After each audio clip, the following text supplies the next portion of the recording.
Welcome back to Sunday Vibes 1 and all, the show where we answer your burning questions and topics. The first one comes from Naveen, who says, should the Ballon d'Or be scrapped and instead have a separate award for defenders? Pato, what's your opinion on this? I think the Ballon d'Or should be scrapped altogether. I think Why? I think it's stupid. You're stupid. It's a moronic pursuit. You're the kind of guy who likes it because you think football is like top trumps. You know, so you're like, oh, he's got 95 pace. He must be the best player. No, I don't. But that's because you're a simpleton.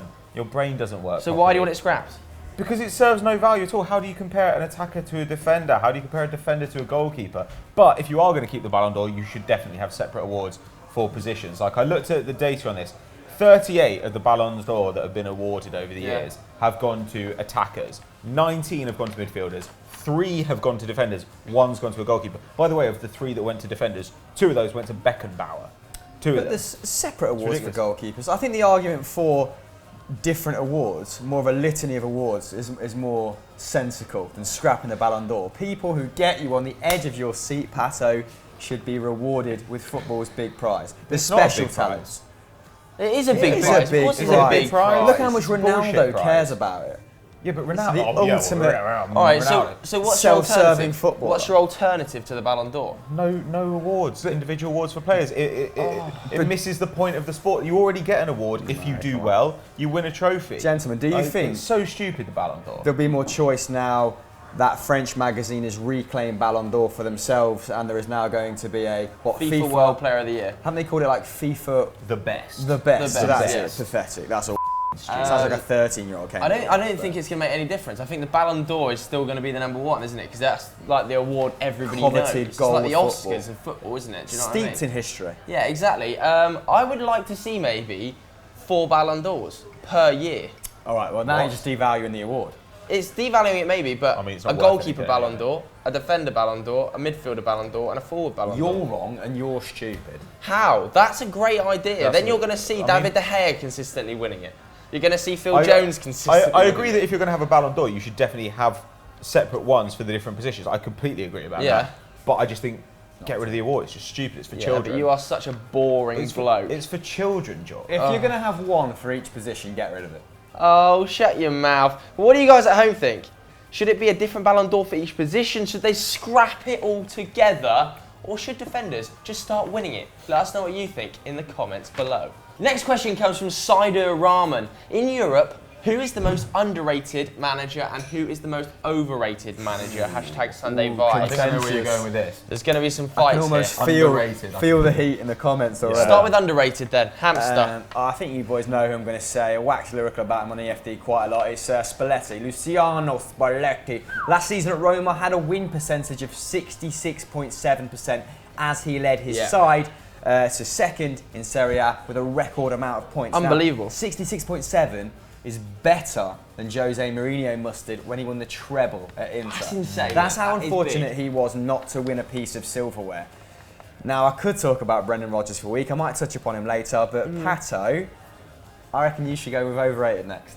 I hate Ronald Koeman. I knew he was going to say I hate Koeman. everything about How him. can he be overrated though? Nobody rates him.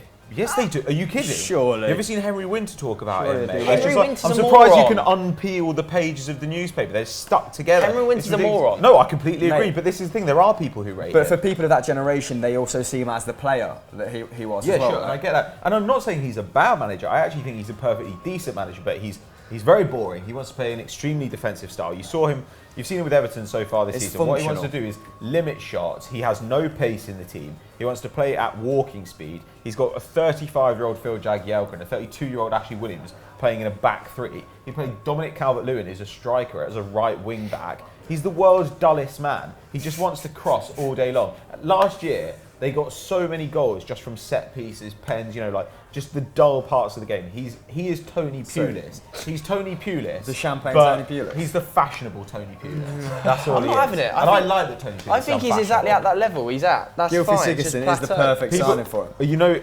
Okay, if you're an Arsenal fan, maybe you'd feel differently, because then you'd have to read articles about how Koeman should be Arsenal's next manager. And you know what? I'd rather sim our games. So you don't think he'd step it up when he goes to a bigger club? Because obviously he's playing a functional brand of football, but maybe that's what Southampton and Everton required for those solid 7th and 8th place Not places. having it. No, I think he's got more talent. So nothing about you suggests that he could change his ways at a bigger club. As a general rule, managers don't. Like, we tend to see managers be extremely consistent in the way they approach games. Like, everywhere they've gone. Look at He's been Jose. at Valencia, he's been at Southampton, he's been at Everton. Everton last season had one of the best attackers in the league, and they still played quite dull football. Everything interesting that happened was Lukaku just doing it on his own.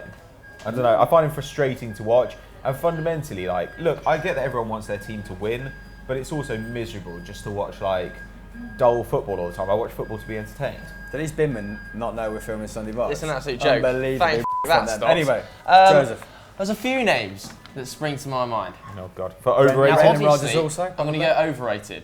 Now, obviously, in the comments, people will be going hammer and tongue Mourinho versus Guardiola, but I don't think either of them are overrated. Well, I think the two shouts you could potentially have, Oh, God. Jurgen Klopp Spicy. Oh, God, I had can almost hear two particularly incredible seasons. This is a and I actually really like how he plays football. As a coach, I think he's fantastic. defensive setup is suspect, His isn't it? record at Liverpool is unconvincing. Some of his signings at Liverpool, I've not been convinced by I'd say either. that's the major knock on Klopp, that he's taken so long to build that squad. Every time you talk to a Liverpool Sadio fan, they're Mane, like, he's only fabulous had signing. 3 windows, he's only had 4 transfer And I windows. think Brendan Rodgers like, come on. actually had the same problem as him probably until this season, in that they have to sign players underneath that kind of world record amount bracket. And the FSG obviously has a massive part of dealings in the transfers of Liverpool, and I don't think that's the case at many other clubs. So they do have to take a lot of long shots. Yeah. The other name, I'm going to get really hammered for this one. Prepare yourselves. This is going to be Ferguson. Because I think there's a shout for Pochettino. Oh my good God. Oh, ugly scenes. I actually love Pochettino. He is one of my favourite managers to watch in the Premier League. Overrated. And I like how he plays his football. You like watching his But teams, he's or being him on the bigged sideline? up as the messiah of managers right now. He's not won a trophy. He's got to start showing something for all this good football he He's plays. overachieved though with every team he's been at. Has he? Yes. I think he made Southampton like the best of the non-big teams. numerous of the Premier League. times we've said over the past 2-3 seasons, Tottenham, at one stage, Tottenham got the best team in the league. We only say that because of him. When he arrived, did we think Danny Rose was the best left-back in the league? No. Did we think Carl Walker was a £50 million player? No. Dele Alli wasn't even there. Wanyama wasn't there. Moussa Dembele, we thought, was a kind of like pretty decent attacking midfielder. Yeah. Like, all those... Harry Kane had played a few minutes under Sherwood. It's overrated how much time Sherwood gave him. I mean, inheriting the Sherwood setup in itself. I know. Would have been a tall order, right? Yeah, I agree. look But at- equally, Sherwood's as a manager he percentage, is, didn't there was a few good little deals that he managed to strike in that tiny tenure he had, i.e. bringing in Dele Alli. Okay, yeah. I mean, MK Dons. I give Levy more credit for that stuff than I give Sherwood. But like, Fair enough. But Pochettino, like, what he's done is managed to turn a bunch of people who were like promising youngsters or interesting players into genuine world beaters. So at what stage does you have to start saying Pochettino you need to start winning trophies? Probably this season onwards. A little bit like Liverpool at Jurgen Klopp, his transfer dealings have been a little bit suspect as well. There's been a bit of a rotating door, More than a bit. hasn't there, at Tottenham? I mean, he already wants Sissoko, to get rid of Wimmer and Nkudu. Kudu now to Wimmer. bring in Sergio Aurier, who I think at £23 million is an absolute steal. A great right back, morally suspect. Yeah. has quite the terrible rap sheet, bloke. assaulting a police officer, calling Laurent Blanc a faggot, which is obviously terrible and highly should be condemned. But barring that Christian Eriksen signing when the Magnificent Seven came in when they sold Bale, Yeah. I mean, when was the last time they made a really good signing? I'm not too sure, honestly. Well, I mean, Ali Dele Alli, obviously, was Dele Alli a great signing. Dele Alli aside, I can only think of Alderweireld. Yeah. I think And Heung-min wasn't Son is he a only really good 12? signing as well. Yeah. Heung-min Son is an Bundesliga. interesting shout, actually. But I like him a lot. generally, I think some of Pochettino's transfer dealings have been average. He's got to start winning trophies. Because it's only so long you can go, well, he keeps developing players and he keeps doing well. But what do you mean when you say win trophies? Yeah. I feel like you only really mean the Premier League because, like, look, Arsene Wenger won the FA Cup last season, but Yeah. He's still constantly like rinsed out by fans. As Yeah, like but it's a different case, isn't it? That's because he's been That's there my for next so long. point. He's Like, not if he played. won, Yeah, if but I he mean, won what's the better, to EFL finish Cup, second or would win- you think anything different of him? Exactly. But he didn't win the EFL Cup. But if he had, would if he you had. change your tune now? I don't think the EFL Cup because The FA Cup. the FA Cup, yeah, 100%. Really? Yeah, 100%. If he'd have won an FA Cup with that Tottenham team Also- and finished second, I'd be going, that's a Also, great- I think there's a legitimate point there, which is like you would say, you know, there are some managers who are great coaches but a little bit suspect in the transfer market. But then, if I'm like, say, you know, a Borussia Dortmund or a Bayern Munich where I think I've got a really good director of football or whatever, then I'm perfectly happy to plug that manager in and say, you coach the team, we will build the squad. But then equally, he's got Daniel Levy. And I would argue Daniel Levy is one of the best. But Daniel Levy's a good negotiator, but it's not his job. He's not a director of football, is he? He's the chairman. He's got loads of jobs to do. He's got to run the club. It's a good point. It's a good point. Conversely, there is something to be said about winning any piece of silverware during your tenure at a club. Yeah. Similar to, was it Mancini when he won the EFL Cup against Stoke in the Kickstart final? central. And that kind of, I suppose, galvanises the players, builds a winning mentality, all of the cliches and whatnot. But what about Pochettino, particularly, this is coming to you if you think he's slightly overrated. What differences do you see between him and Koeman that suggest that he'd be more adept for a top job? Well, I think he's managing at a higher level now already. I think he's far more versatile than Koeman. But like the Barcelona's or the Real Madrid, sorry, because obviously Koeman was actually heavily linked with the Barcelona job, wasn't he? job, big time. I see no real evidence that Koeman would... Firstly, Koeman wouldn't be a good fit for that sort of job. Koeman's style of football really fits a team that are not quite at the top because he wants to just restrict chances and keep the game quite dull. Barcelona don't want that. Yeah. Barcelona want like a high-octane attacking style. And the great thing about Pochettino is it's incredibly proactive. Like, if your team needs a goal, the great thing about Pochettino's system is you go and get the ball, you know, whereas if you drop off defensively, you've got to wait for them to make a mistake to get the ball back. This is perfect for a team like Real Madrid because they say, we're going to come at you, we're going to take the ball off you and we're going to score with it. Koeman doesn't really want to do that. He wants to keep the ball in non-dangerous positions, you know, and just muddy it all up in the middle of the park. I think that's a good Look point. at Schneiderlin and Gay as a midfield too. Could anything say more, we are here to defend, than Schneiderlin and Gay? It's as a interesting, midfield? but then you got Wanyama and against Dyer. Everton as well. Like, Against Manchester City. Sure. yeah, I agree. With a man advantage, they were still kind of penned So back. then I think, would you agree then that if he doesn't win a trophy this year, then he is now starting to become overrated? I think only in specific circumstances. So, for instance, if it gets to the end of the season and they're still in the title race or they're competing for kind of second in the league, and then they're also in the latter stage of the FA Cup, from your point of view, you're saying that then they should prioritise the FA Cup because they've got a chance to win a bit of silverware. No, Whereas if he was a really great manager, he'd be able to do both. What do you mean? That's not true at all. That's contingent on the squad. What if you've got injuries? There are so many like variables there. Yeah, but equally, the Great squad... managers can deal with those variables. Yeah. Look at Pep at Bayern, equally different set of players. I mean, a huge squad. yeah, different circumstances. I mean, I don't think that was. it's an interesting point anyway. I don't think he's overrated yet, but he's starting to become a little bit too much hype around him. I think. One thing's for sure. I mean, I think football aficionados like him because technically he's good, his man management's good, but what And he plays does such need nice to football. improve on is his showing in the Champions League last year. He Yeah. needs to say now I have a season under my belt of Champions League football. I need to We have improve to do on those better. awful results from last year. Yeah, they need to get into the last 16 to probably build up the club's stature as well to keep the momentum going. Yeah, I agree 100%. But who do you think is the most underrated and overrated manager in Europe? Let us know in the comments Rodgers. below. Didn't even get to talk about him. Our next question comes from Jeremiah Smith again. What is your most unpopular football opinion? Now, basically, this is the one that you disagree with most. Which football opinion do you disagree with most? I'm going to jump us in. It does my head in when I watch pundits say, Ozil is lazy. Mesut Ozil is lazy. Consistently. On the weekend, I watched a video of Martin Keown and Steven Gerrard bash Mesut Ozil apart for 10 minutes, saying he's lazy, he contributes nothing, off the ball, his running's poor, it's like playing with 10 men if you've got him in your side off the ball. And I was getting more and more frustrated. Clueless. What a load of nonsense. Yeah. So is it kind of football cliches? Yeah, football and cliches hang-ups that you disagree with. that I are think that's annoying you? absolutely. Last season, on average, he ran 1.5 kilometres more than Alexis Sanchez per game. Like, I mean, you don't really get the credit for finding space, do you? Yeah, exactly. So. No credit for finding space. Let's not also forget he puts in as many tackles and interceptions per game as the famously hard-working Danny Welbeck, who's up and down the left all day. So it's just utter rubbish that Ozil is lazy. He needs to improve his output in terms of running. Like, what a load of bull.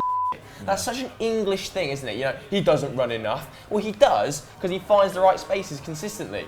Why do you think he's always got 10 yards of room? Because he's constantly moving into different spaces. Yeah. And then you get Keogh and go, well, it's lazy running off the ball, and he's not tracked back quite quickly enough. That's not his role. Shut your mouth, Keogh. You're doing my f***ing head in. Yeah. And you'll see him next week on Continental Club. But it's just an absolute nonsense, a fallacy that Ozil is a lazy player. Good word, bit of a dictionary word there. Like I said, a K and a half. One of those dictionary words. A K and a half on Alexis Sanchez tells the tale. So it's massive. I agree. I disagree with that cliche massively. What do you think, big man? I know we can't have the same opinion on this because we discussed it in the office, didn't we? And it was that N'Golo Kante maybe shouldn't have won Player of the Year last season. Ooh. Yeah, I mean. To clarify, like I think we both agreed he should maybe have won it the season before, right? Yeah. Like that was to me when who he was won the it best the season before? Mahrez. Yeah. And I mean, fair enough, Mahrez. Like Mahrez had a phenomenal season. Yeah. But you look at Kante last season. I feel like he won because there was no exceptional attacker, or it was perceived that there was no exceptional attacker. And the whole back-to-back thing, right? Yeah, exactly. It became a bit of a meme, didn't it? Yeah, but you look at it, like obviously he does a huge amount of defensive work. I also was really impressed by how he changed his game last season. I thought that he was much more dynamic, like getting the ball forward in attack. He's incredibly good at picking it up and then getting it to the final third. He improved on his passing a lot, and he was winning it back in the final third a lot as well. Their transition game was actually heavily relying on him in the end, wasn't it? Are you not you boys are surely contradicting yourself here though when you say about you in particular, Pato, there needs to be more Ballon d'Ors for midfielders and defenders. But if you look at it this way, okay, I agree in the sense that like you've got to think about who's more important to a side. And the way I look at it with Kante is if they'd taken him out, they still would have had a reasonably solid defence. You had a bunch of defensive work happening from Matic, from Alonso, from Moses, from the back line. If you'd taken Hazard out, then it's much more difficult for Chelsea to do what they did. Hazard was creating magic out of nothing. Equally, there was no. I mean, I also feel like Eden Hazard should have won it with 16 goals and 5 assists. And that stands pretty firm with my opinion that the people who get us on the edge of our seats should be rewarded. Kane missed 2 months of the season and got the Golden Boot. How is that not? But are you not now contradicting your opinion? Dele Alli got 20 goals. You need to win trophies to be regarded as a elite player or an elite manager. And he did. He won the Golden Boot. Yeah, but come on, he won the Golden Boot. The Golden Boot is really an award. Also won the Golden Boot. Yeah, but I'm talking individual honours. That's big. Dele Alli got 20 goals. Surely he should have been in there. Dele Alli, I agree in the sense that Dele Alli really performed above expectation. What do you expect from N'Golo Kante this season? You expected him to break up play in the middle of the park, and he slightly exceeded expectation in that his passing was better also. In a phenomenal team that was built by Antonio Conte in probably the second, or Europe's second or third most elite dribbler after Neymar and Ousmane Dembele. He was taking on 4.5 men a game in the Premier League. He should have won incredible. But the issue was that after last season, there were genuinely people saying N'Golo Kante is now one of the best midfielders in the world. And you're like, he's a very good destroyer. But Jesus Christ, let's not put him up there with like Thiago Alcantara and Toni Kroos and Luka Modric or whatever. That's mental. Yeah, I agree. The pronunciation of those names, well done. But what about you guys? What's your most unpopular football opinion? Let us know what you think in the comments below for a third time. So that's all we've got time for on this episode of Sunday Vibes. But this afternoon there is the big game. Liverpool versus Arsenal. Sky Sports Super Sunday. Make sure you watch that. Let's get a prediction. Hamster. Liverpool are at home, aren't they? Yeah. 2-1 Liverpool. Ooh, Pato. Or 4-2 Liverpool. I'm going to go 0-0. 0-0. Dull, boring, absolute bore fest. But I think Seems unlikely. But it'll be a great game. Yeah, both can't defend it, so 0-0. 0-0. That's the worst prediction I could have made. So don't know what I'm talking about. But yeah, anyway, get your questions in for next week's episode using the hashtag SundayVibes, and we'll catch you later. Bye.